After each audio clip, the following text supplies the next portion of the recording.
I'm Mona Bachman. I'm a member of the Outfield Alliance, which is sponsoring this talk. I especially want to mention and thank Casey Charles, the co-coordinator of Outfield with Ruth. Casey was the main person to organize this talk, and I want to also thank everybody else who helped spread the word. Outfield is the lesbian, gay, bisexual, and transgender group for university faculty, staff, and graduate students. We bring speakers, we organize curricula, we pushed for partner benefits, which, as you all know, we finally won in a lawsuit, and just recently that's finally been implemented in a more or less equitable way. The Inter-Units Benefits Committee implemented a new affidavit, which is available in the back of the room if anybody would like a copy of that. Also on the table in the back of the room is a sign-up sheet if anybody wants to get on the Outfield Alliance email list. There's a cup for donations because we don't get any funds from the university. And also, as you saw, some of Ruth's books are available for display or for sale. So, I'm not sure how much of an introduction Ruth needs, but when Ruth applied for the position in liberal studies 9 years ago, Bruce Bigley ran up the stairs to the second floor where my office was, waving this 10-page single-spaced resume. He was so excited. As any of you who know Bruce know that he doesn't run, but he ran upstairs because he was so excited about Ruth's resume. At that point, she had already published several books, including from Columbia University Press, Sappho and the Virgin Mary, Same-Sex Love in the English Literary Imagination, authored numerous articles in top journals on topics ranging from Shakespeare to Virginia Woolf to contemporary Hindi cinema, and had founded and edited for 10 years the first Indian feminist magazine, Manushi. All this while teaching full-time at Miranda House and Delhi University's English department and participating in feminist and gay rights activism. Since coming to Montana, Ruth has kept up this productivity. Her works include a book of poetry, a translation of the short stories of the Rajasthani writer Vijay Dandeta, several anthologies of writings by and about Indian women, and the groundbreaking work Same-Sex Love in India, Readings from Literature and History, which covers 2,000 years of text in 15 languages. Queering India, the first collection of essays about same-sex love and eroticism in Indian culture and society, came out in 2002. Her translations of and commentary on the early 20th century Hindi writer Ugra is due out from Duke this summer. And in the past couple of months, she has not one but two new books, a book of wide-ranging essays called Gandhi's Tiger and Sita's Smile, essays on gender, sexuality, and culture, and from Palgrave in the US and Penguin in India, Love's Right, Same-Sex Marriage in India and the West, which she'll be discussing tonight. Much of Ruth's work focuses on cultural understandings of women and of homosexuality, but the work is universal in Eve Sedgwick's sense rather than marginal. As an Indian, a woman, and a lesbian, Ruth refuses to keep to the margins of culture. Instead, all her work, whether on romantic poets or dowry practices, on same-sex desire in Vedic texts or in Brokeback Mountain, places its subject in the widest possible context, making arguments that speak not just to a minority looking for its reflection, but to the fundamental questions and concerns of literature and culture. It's for this reason that Ruth's work is important to so many people, and we're happy to have her here at the Crystal.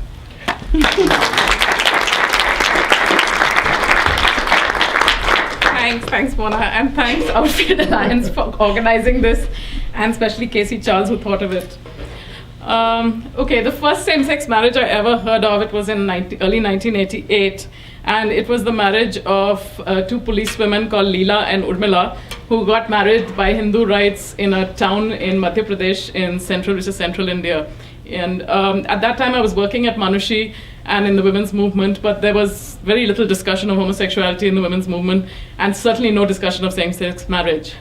So it was just interesting that the question was raised on the national, because their case became national headlines because they were suspended from the police force after they got married, and then journalists followed them, tracked them to their village where they were living as a married couple with Urmila's family. So that was the first discussion of same-sex marriage in India. And they raised it without the use of any identity words. They didn't use any word like gay or lesbian, and without any contact with any gay movement, women's movement, or any movement of any kind. This was followed, and it was like the press was alerted to this phenomenon, and it was followed by a number of such reports of marriages, mostly between females, female couples, and they're all lower middle class, non-English speaking, with some education and sometimes some employment in rural areas, in small towns, some of them in big cities. But the common point is that none of them have any connection with any movement. It's just so. This is really fascinating because from that time onwards, I've been collecting the news reports, and these incidents continue to occur. And the last year, there have been 4 or 5 reports. There was also simultaneously a number of reports of joint suicides, love suicides. The first report I have of that is from 1980.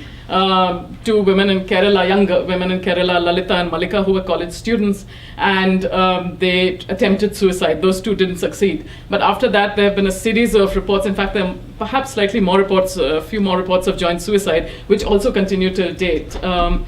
So I've been collecting these reports, and I didn't write about them for 25 years, since 1980. And I was thinking about, what do they mean? What enables this language of, why did these women choose this language? There were a few men too, but most of them are women. Why did they choose this language of marriage or of suicide to sort of make a public statement of their love? And even more interesting is, how was this understood? Because in many cases of marriages, the families actually lent some support. The families participated and supported to some extent. And in the cases of suicide, it was when the families refused to accept the relationship, and the families were trying to forcibly separate them and get them married to men, that they then attempt suicide. So I was, now when I worked on same-sex love in India, it helped me to sort of understand the Indian context. And we found, my co-author and I on that book found that there is no extended history of persecution of homosexuality in India. If I were to very simplistically sum up Hindu approaches to desire, the idea is closer to a medieval Western view of desire.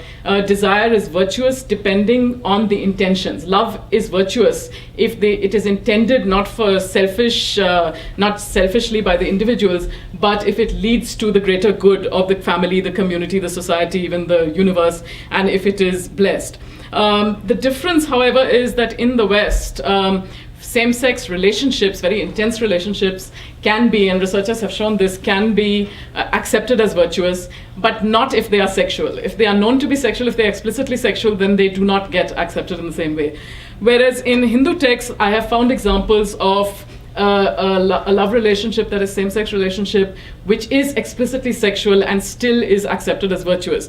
A very interesting example, several 14th century Hindu devotional texts tell a story of 2 women who have a divinely blessed sexual relationship, and that results in one of them getting pregnant and miraculously giving birth to a heroic child. And he's a very special child because this is a famous hero. He's the equivalent of Hercules, sort of. He brings the sacred river Ganges down from heaven to earth. And that extract, the handout I gave you, is from one of those texts. It's a first-time translation of that text. It's in the book as well, from Bengali into English, and it describes the love between them in this very romantic way, and as then the birth of the child.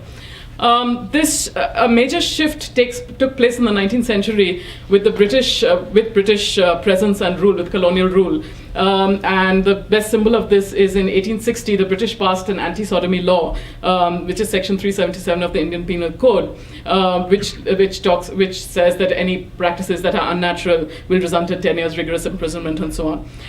Followed by, throughout in the late 19th century and the early 20th century, there's a lot of embarrassment among Indian nationalists, both Hindu and Muslim, about indigenous erotic literatures.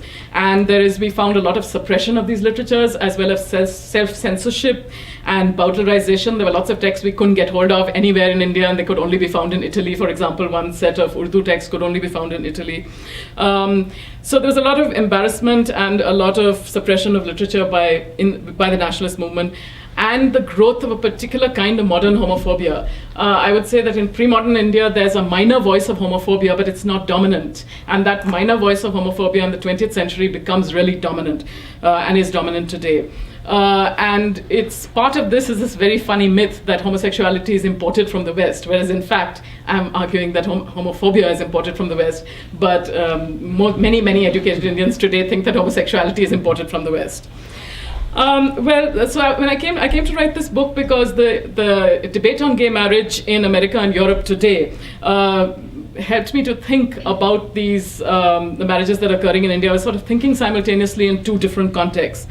So there are many dimensions of marriage, of same-sex marriage, that I explore in the book, and I'll just talk briefly about two today. One is the religious dimension, and the other is the legal dimension. Okay, so we constantly hear Bush and company talking about 5,000 years of human history and civilization and so on. And I think what they're mostly talking about is the Judeo-Christian tradition, and at most maybe the Islamic tagged onto it. But it never occurs to them that there are other major religions whose approaches may be very different. So let me just talk about one aspect, one way in which Hindu tradition's approach to life is very different from the Judeo-Christian Islamic tradition's approach. And that is the whole idea of rebirth. Okay, so there's the idea that the individual soul is reborn primarily because of attachments, and that the soul is reborn carrying these attachments with it. The attachments can be to anything. It can be to persons, to places, to food, to any particular thing that you were attached to and you didn't fully fulfill that desire in your life. You then are reborn and you carry this attachment into the next life. So the soul retains its attachments. That's important. And this is a generally understood idea among all Indians, I would say, even non-Hindu Indians. There are Indian Muslims and Christians are also very familiar with this idea. However, the second point is that the soul doesn't necessarily carry its social characteristics over. I think this is very important, that the soul can be reborn in any caste, class, gender or species. So there's so many stories about the Buddha, for example, being reborn as different kinds of people or different kinds of animals even, but his close friend Ananda is always reborn with him. And there are many stories like this in Hindu traditions, in Jain and Sikh tradition, in Buddhist traditions. So keeping those two things in mind, the soul is reborn with its attachments, but not with its social characteristics. Hindus generally, even today, and in ancient texts as well, explain any intense attachment, that especially spontaneous ones that are apparently inexplicable, like why do I like you so much, whether it's a friend or a lover or whatever. This is explained as, today it's sort of semi-playfully as well, but it's seriously explained as also arising from a previous birth. We must have been attached in a previous birth. That's the way it's explained. And love is also explained in this way, erotic love, and it is viewed, and part of thinking of it in that way is to view it as irresistible. And of course in the West you have a parallel of that with Cupid shooting arrows and so on. But if it is carried over from a previous birth, there's the feeling that it's irresistible, that it's sort of futile to resist this. And Hindi movies show this very clearly all the time. There's several Hindi movies about lovers being reborn who could not be united in a previous birth, are reborn and united in this birth. Let me quote from an 11th century Sanskrit story cycle, the Katha Sarit Sagar. There's a bandit and he captures a merchant and he's about to get that merchant beheaded. And then, but he feels this intense attachment to him, and so he can't let him get beheaded. So he says, I'll offer my own head in his place. And then the goddess of course appears and says, no, don't do that. But I'm quoting from the text. And the text says, Vakti janmantara pritim manaha snehya karanam. Affection that arises in the heart without a cause speaks of love persisting from a former birth. That's the text sort of commentary on this. And then the story goes on that the two of them, who are from very different classes and backgrounds, they live together, they spend their whole life together, and they die together. One of them gets married to a woman, the other does not. But when they die together, then they are reborn. Their last wish is they should be reborn as friends. And the one who marries a woman, she kills herself along with them. The two men kill themselves, and the woman also kills herself along with them. And she will be reborn as the wife of her husband. So the attachment to the wife and the attachment to the male friend are on exact parallel level. The wife dies with the man, but the friend also dies with him, and they'll all be reborn together is the idea. In 1977, so this is an ancient story which has this idea of rebirth due to attachment. In 1977, there was a chief priest of a major Hindu temple at Sri Rangam in South India, Vaishnava priest, and he was interviewed for an early book on homosexuality by Shakuntala Devi, a woman, and he put forward the same argument in different words. He said, the body may change, but the soul remains the same in subsequent incarnations. Hence, the power of love impels these souls to seek one another. So that's another from a different point of view. In June 2000, I talked to a priest from a very different lineage, a Shaiva priest, so from worshipping a different god.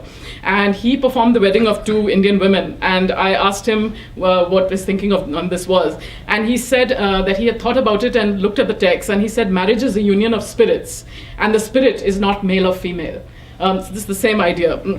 And then most interestingly to me, at the time when those two policewomen got married, Leela and Urmila, a journalist went and interviewed people in their village, interviewed the family, the girls, the neighbors, everything. And one of their neighbors, who was a village school teacher, and she was married to a man who was also a village school teacher, she said something very similar. She said, where in the scriptures is it said that marriage has to be between a man and a woman? Marriage is a union of souls, and the soul is not male or female. She said almost exactly the same thing. And so this suggests to me that this idea from an ordinary village school teacher to a very scholarly priest, the same idea that souls are attached, and because of this attachment, they are reborn and they fall in love with each other. I interviewed Swami Bodhananda on this question, another Hindu religious teacher who was here last year. Some of you may have heard him speak, and he said there's no official position in Hinduism. People's karma brings them together. Sexual attraction is not under your control. There's the same idea that it's sort of irresistible. He says, I'm sure spiritual persons will have no objection when two people come together, even though there is a social stigma. Different priests may or may not perform same-sex weddings. It's their individual choice, because there's no one position and no one head of Hinduism.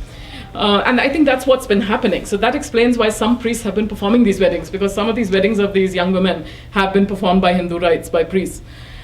Now, that doesn't mean that Indian parents or families easily accept attachment and say, okay, well, you were attached from a previous birth, let's get you married. No, quite the contrary. Quite the contrary. In fact, there's a very strong Hindu social tradition of marriage being arranged by families, as you know, and that the marriages are arranged between persons of compatible socio-economic background. So there's very violent opposition to love for any person who is perceived as incompatible. And this ranges from inter-religious marriage, inter-caste marriage, inter-class marriage, speaking different languages from different parts of the country, that marrying a foreigner, or just I don't like the look of your face, the family doesn't approve of it, whatever. So the families oppose it. And this, today, however, and arranged marriage is often a sort of a blend of family and individual arrangement. There's a lot of conflict and negotiation that goes on. And in this negotiation, religious doctrine can be used by both sides. These two doctrines, that the spirit has no gender and the spirit retains its attachment in life after life, can be used to legitimize socially disapproved of marriages. I found, and I think it's used in this way even today, I found 11th century stories about cross-caste marriages, which at the time were viewed as totally unnatural and impossible. The analogy used in one text is it's like a crow falling in love with a swan. So it's completely unnatural and impossible. The person who's falling in love says, it's so absurd, I can't even talk about it. So it's the same idea of being unspeakable. There's one story, there are many such stories, but there's one where a prince falls in love with a girl from a supposedly very low caste called Chandala girl, and he then starts fasting to death. So he's basically going to attempt suicide. His father and his mother are very upset, so they say, what shall we do? And they think and they have a long discussion, and the father says, well, listen, the fact that he fell in love with her means that they must have been of the same caste in a previous life. They must have been attached in a previous life. Then he tells a number of stories to prove this point. And then the father has a dream. And in the dream, he dreams that this girl was the wife of his son in a previous life. So then he says, yes, this is fine. We're going to get them married. And he tells all the Brahmins in the town to get them married, to approve of it. The Brahmins disapprove and they all start fasting to death. So this is a collective attempt at suicide. Then they all have a dream. They all dream, because now, of course, they don't want to die. So they all dream that God Shiva tells them this, has told them the same thing. And then this marriage happens. So there are many such stories, and some of them, the couple succeeds in getting married, and sometimes it ends with suicide. So the story either ends in marriage or in suicide. And that's this very similar thing happening today, that these love stories end in marriage or in suicide. So what I'm suggesting is that suicide and the threat of suicide is a sort of a pre-modern way to protest. It's a form of social protest, not just for love, but there are many texts in which people protest by threatening suicide or by committing suicide. I think this continued even at the time of the Vietnam War. Several Buddhist monks immolated themselves. It can also be a way to negotiate legitimacy.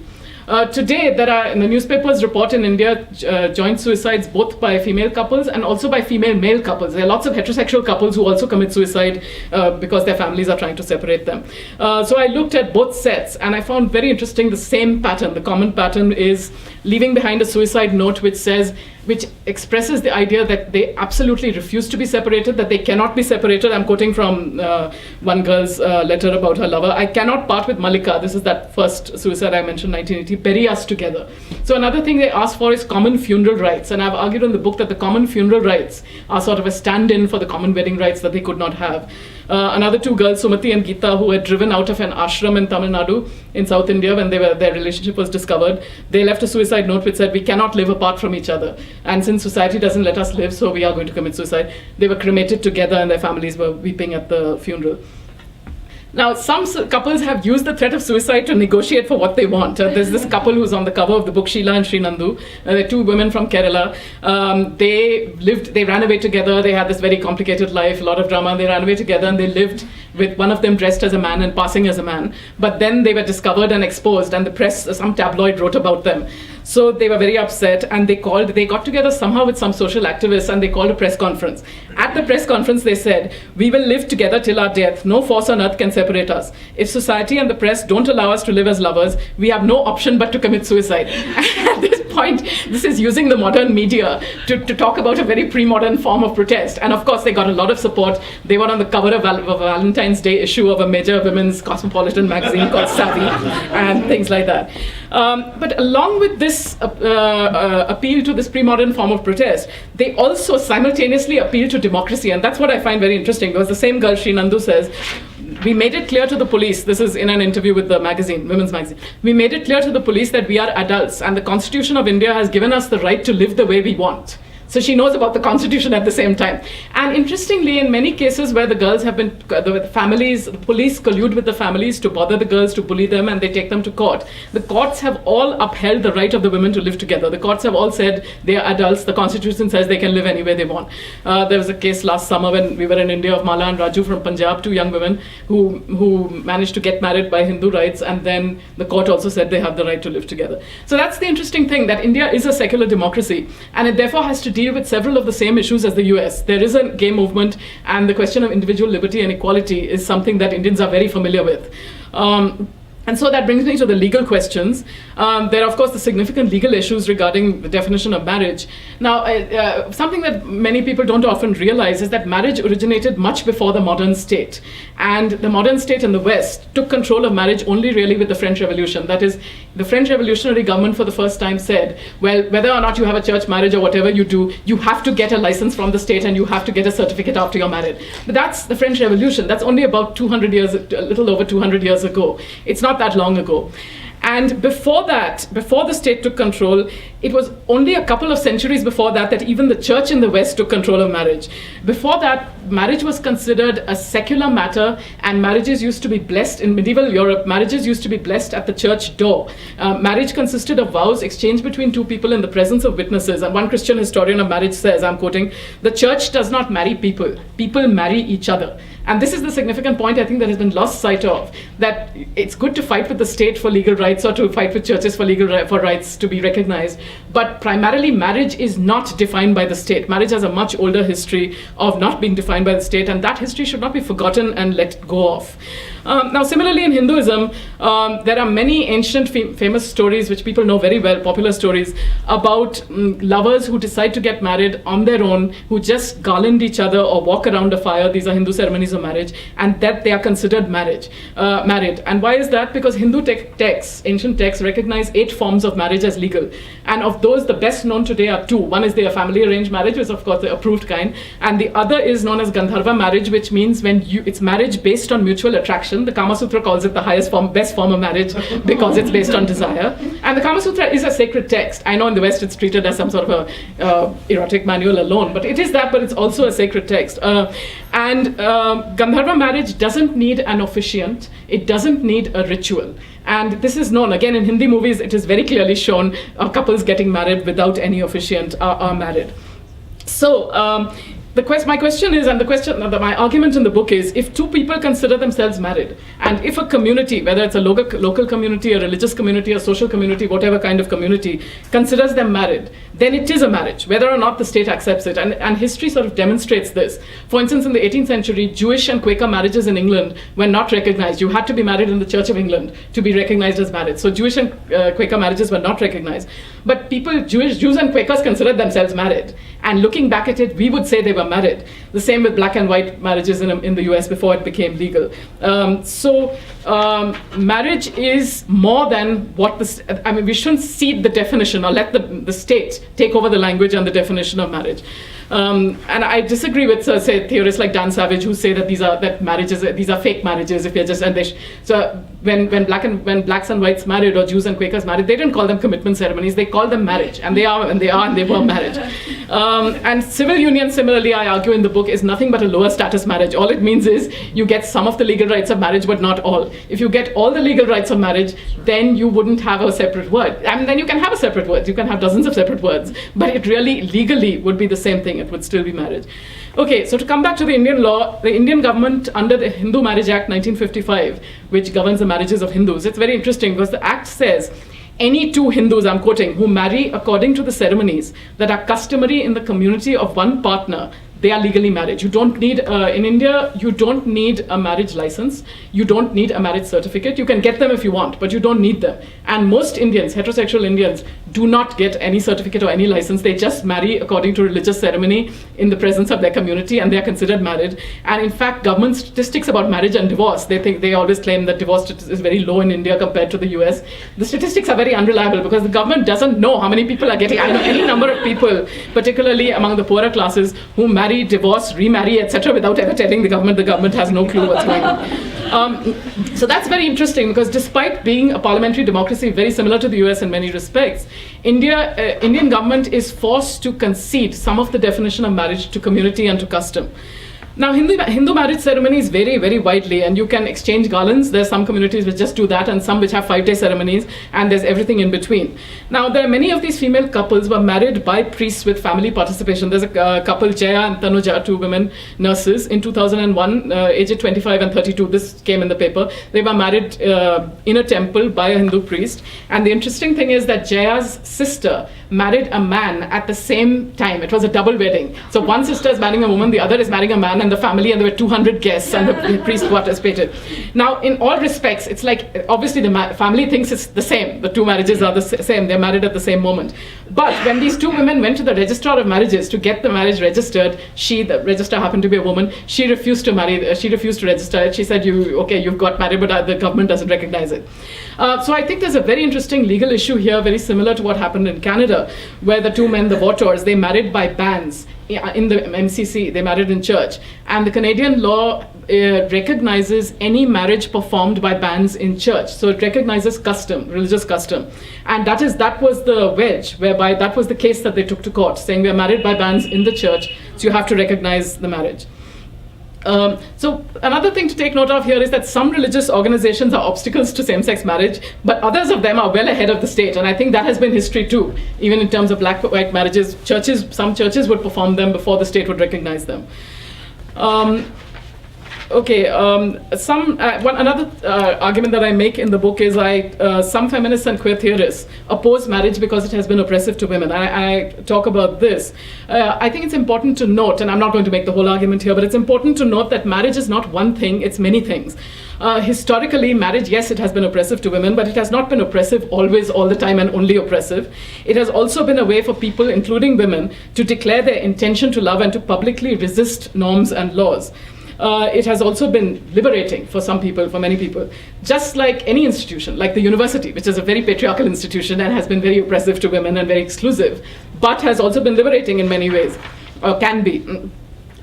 Second, marriage has constantly changed. It has never been static. And so this change to include same-sex marriage is also just another one of many, many changes.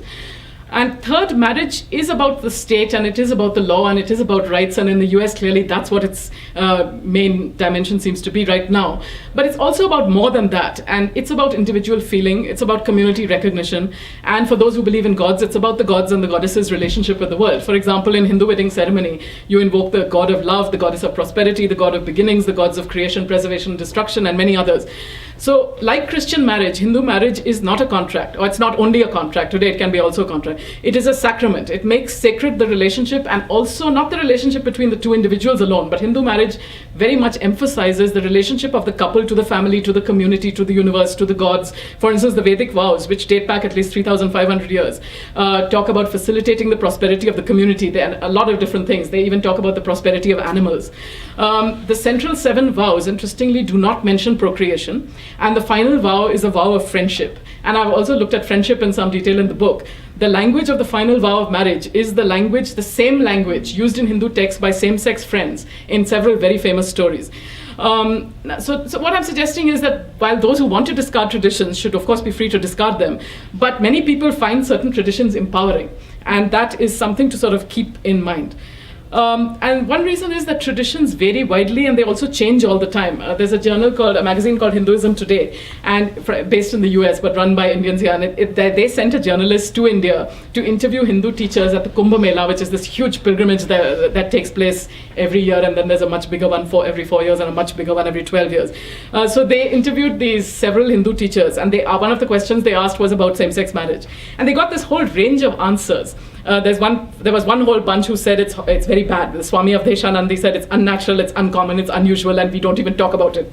Then another guy from the same lineage, Mahant Rampuri, he said, and I'm quoting, there is a principle in all Hindu law that local always has precedence. In other words, the general rules and the general laws are always overruled by a local situation. And he's quite right, having studied the evolution of Hindu law, especially under the British, that's quite true. They recognize that custom in Hindu law always overrides the text. Even the British had to recognize that principle. So he goes on to say, I do not think that this is something that is decided on a theoretical level. We do not have a rule book in Hinduism. We have 100 million authorities, and that's literally true. Hindus do have 100 million texts and authorities and teachers and gods. The famous question, how many gods are there? There are 33 million gods. No, but really, how many gods are there? It keeps coming down, 3,000. How many gods are there? 3,000. How many gods? 300. How many gods? 3. How many gods? 1. So there's this idea that there is only one God, but taking 33 million forms. And those are all gods who have validity. So I think these 3 principles are important. One, that in Hindu law, that local custom always takes precedence over written texts, that Hindus revere a wide range of sacred texts, and that Hindu communities define their own identities which evolve over time. I think these 3 things sort of explain the diversity of responses to same-sex marriage, because clearly there's a huge diversity between people who are participating in these marriages, families who are driving their children to suicide, and there's everything in between. And I hope that this diversity will intersect with democracy, because that's the interesting thing about India, that there is a parliamentary democracy.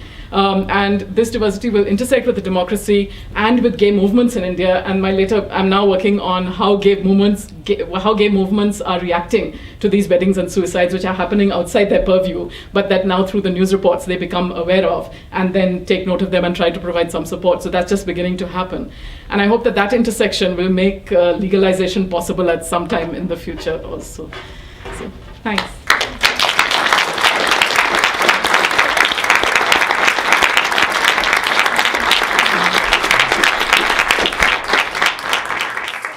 Within the context of the legal issues that's posed in India, how can we better present it when the argument is presented that under our Constitution, all are created equal under the law and no laws shall be made to discriminate against? And that is the basis of our Bill of Rights, yet that's completely discarded out the window when it comes to our being able to legitimize our relationships.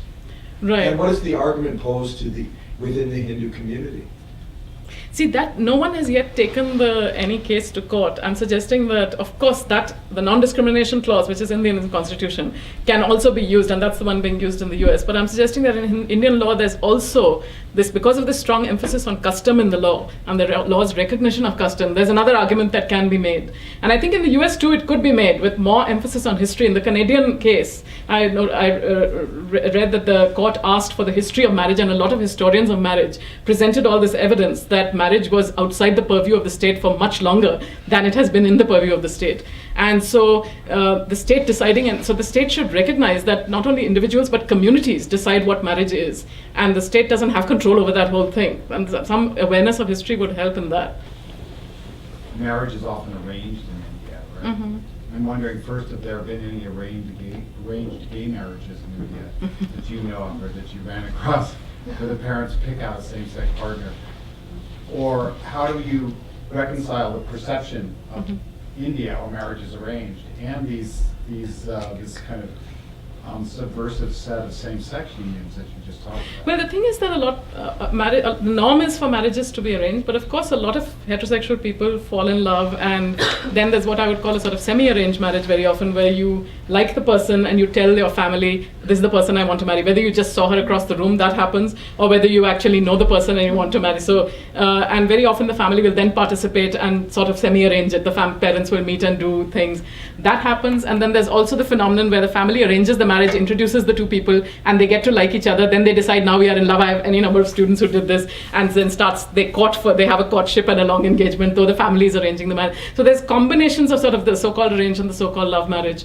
But there's a lot of negotiation that happens. If you fall in love with someone the family disapproves of, then you negotiate back and forth, you rebel, you revolt, you marry against their wishes, or as I said, you attempt suicide, you commit suicide. So all kinds of things happen. And so same-sex marriages, I think, fit in that category. No, there's no example that I know of where the family picks out a same-sex partner. That would be like a family picking out, I don't know of any case where a Hindu family will pick out a Muslim partner, but I know plenty of cases where a Hindu and Muslim fell in love and then the family came to accept it. So that's the model for the same-sex marriages, where the family comes to accept it. And there was a recent case in the last year of two very poor girls. It was reported in the paper in a tribal, talking of Aboriginal, in a tribal Aboriginal village. And there, the whole not only family but the whole village supported them. They're very, very poor, and arranged them, got the marriage performed. But it was their idea. The marriage is the idea of the two girls. Then also at the level of self-identified gay people, I know families who've participated. One of the earliest was these two men who are on the cover of the US edition. One of them is Indian, one is American, and the Indian partner's parents living in Delhi performed the marriage at home, got the marriage performed at home with a Hindu priest, with a Hindu officiant, and invited all their relatives. And so that's another type of marriage that has also been taking place. So yeah. What about the two sexes? Women versus men. Do you think it's harder for one gender versus another gender? Two men trying to seek consensual versus two women, just because of the social differences there. What are your thoughts on that? In India? In India, yes. Almost all of the couples of the marriages as well as the suicides are female. And then there are heterosexual ones, as I said. But there is a few, about 3 or 4 male ones. And I think, I don't know, the reasons, of course, I can't be absolutely sure, but part of the reason might be that a lot of men find it relatively easier to marry a woman, and it's sort of convenient. You have children and you have the house looked after, and still lead a life that's very much outside the home. In others where you can carry on a double life and carry on your relationships with men or even with a male partner. I know some who've had long-term relationships with a male partner while being married and having children. So it's more, whereas with a woman, because she's much more supervised and much more constrained, it might be, especially among the class of these girls, not in the upper middle class, I know women who do that, but in these lower middle class families where you have less privacy and you're much more domestically, much more watched in the domestic sphere, it would be difficult to carry on that sort of double life in the same way. So that might be. And FIRE, interestingly, showed one thing that women do, which is to then have relationships within the family, where you're not going to be watched that much because it's within the family. That's like you can have sisters-in-law and things like that. I'm kind of curious about the your attitude towards attempts by some scholars to kind of reinterpret the Christian tradition to make a basis for, kind of a Christian gay marriage like John Boswell's work, and like how that compares to the arguments that you're making, grounding it in a Hindu religious tradition. Like, does it sort of seem like they're trying to, spin together gold out of nothing, or how do you see that? No, I've learned a lot from John Boswell's work, and also Alan Bray has a recent book called The Friend, which is sort of taking Boswell's work a little further but differing from it in some respects. And no, I think that there is definitely, I think there are major differences, and I think but there is definitely grounds to argue that in the Christian tradition, same-sex unions, and these were not necessarily seen as sexual unions, but still they were there. They were seen as major life-defining, primary life-defining unions. did take place and were blessed by the church and were accepted by society. And of course, now what they were doing in bed was neither talked about nor do we know. In most cases, we don't know. Though in one case, Alan Bray looks at Anne Lister, late 18th century woman, and we know from her diaries that she had sexual relationships with women, and a union with one of those women was actually blessed by the priest in church. So though the priest may or may not have known, we know from the diaries that it was a sexual union, which suggests that some of these unions blessed could have been sexual unions. We don't know. But what's important is that society was recognizing a union as something virtuous and something that is good for society. But I think the big difference is that, as I said, that as far as we can see, in Christianity, those unions could never be explicitly stated to be sexual and still be seen as virtuous. They couldn't get that blessing if they had been explicitly stated like that. So maybe people were turning a blind eye, maybe whatever, but it's not explicitly stated. And in Hinduism too, it's few and far between. It's not like I found a lot of examples, but I found a few examples where the same-sex relationship in a particular context, and the context is important, and the context is in a particular context where the gods want a child to be produced in this lineage, the two women's relationship is divinely blessed, but the relationship is explicitly sexual, and the gods do bless it and participate in arranging it, and the gods kind of arrange this relationship. So in Hinduism, desire is viewed as one of the aims of life, sexual desire, and Christianity doesn't quite has a more anxious relationship to desire. But I still think it's worth looking at what there is in Christian history for sure, without making too big claims for it. But Christianity has been changing, and there are Christian churches right now who are very happy to bless and same-sex unions and to marry people. So Christianity has clearly changed in so many different directions. It's not one thing. So, we have been made second-class citizens simply because of a word. Nothing more. Mm-hmm. And it has become so ingrained within society. If we take cultural issues or historical issues and argue them, Mm-hmm. how do we turn that argument to make it to have more weight on our behalf? I mean, how do we present it in a more enlightening fashion? Mm-hmm. Well, I think it's already happening, and that can be pushed. But it's already happening in the sense that as more people in society become more and more used to and comfortable with the idea of same-sex marriages, they know somebody who was in it, or they know somebody who knows somebody, that kind of thing. As a sort of social consensus emerges, where people are less threatened by it and less anxious about it, then the law in my view, the law always lags behind. The law always follows social consensus to some degree. And so once it becomes more acceptable, and so I think the cultural is linked in the sense of, when I said we shouldn't cede the language, I think we should keep using the word marriage, not say we are asking for the right to be legally recognized, and that's very, very important. I don't want to downplay. But at the same time, we should keep using the word marriage, and which is being used everywhere, from Hollywood to the TV to the newspapers to just in everyday life. Keep saying married, and I would prefer that be used. I would suggest that that's better, more useful to use than to say commitment, ceremony, domestic partnership, which puts it as if it's a second degree kind of, as you said, second class kind of a thing. Just claim the word and keep using it till people get so used to it that it becomes relatively a cultural non-issue at least, and then maybe the law will change it. What's at stake for the Hindu fundamentalist parties like the BJP right now in terms of gays and lesbians? I mean, I think about fundamentalism, Christian fundamentalism in politics in this country. I'm just wondering what's happening right now in India with that. Well, there are many, as with Christian fundamentalism, there are many branches. It's not one unified thing. It's much less unified than in the US even. There are many different groups, and there's from centrist to extreme right wing to everything in between. So there's no one, and so far they haven't evolved any one stance on homosexuality. It's certainly not one of their major issues. There is one extremist group, the Shiv Sena, which is generally opposed to any sort of public expression of sexual desire. And their main thing is to oppose Valentine's Day, and so and it's kind of died out. Interestingly, they have sort of been defeated because for the last 5 to 8 years, every year Valentine's Day, the newspapers would report that these guys sent out some hoodlums who went and smashed card shops and smashed florists and smashed hotels and things like that, and tried to break up couples who were sitting together. These are heterosexual couples who were sitting together. They tried to do this, and it was this big news in India. But then recently I've noticed that's kind of died down. They've kind of sort of more or less reduce that because it's not succeeding. And their main attack on Valentine's Day was that it's Western, this kind of public display of love is very inappropriate and indecent, and it comes from the West. It's clearly a Western idea, and we don't want it. But they've clearly been public has just kind of ignored them and gone ahead, and so they haven't really succeeded. And that was the same group which attacked the film Fire as well. And though on the other hand, there's been a recent film, My Brother Nikhil, which is a gay film about a guy who has AIDS, and from his sister's point of view, he has HIV and then he develops AIDS, and from his sister's point of view, and he has a partner and everything. And that film was not attacked by any of the Hindu organizations.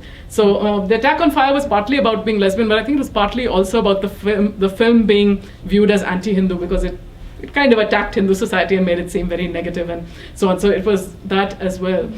The Hindu right hasn't quite come up with any one consensus on homosexuality. Maybe there's no need to. They are not feeling that threatened yet, and there's not the movement.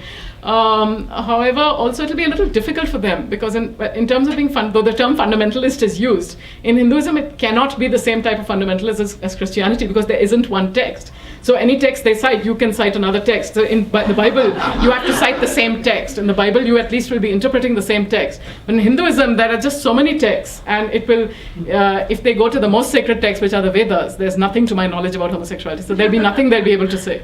So they'll have to cite some law book. There's a law book which cites from medieval law book, which cites some very minor penalties. I discuss it in the book, some very minor penalties for male homosexuality, and one of those penalties is go and take a bath, which is hardly a penalty. Another penalty is a minor fine or something. So it's really not. So then they end up citing the British law, but that's not a great Hindu argument to make, So that they're not going to. It's not that. So then what they have recourse to, and this is not just. I would emphasize that it's not just the right.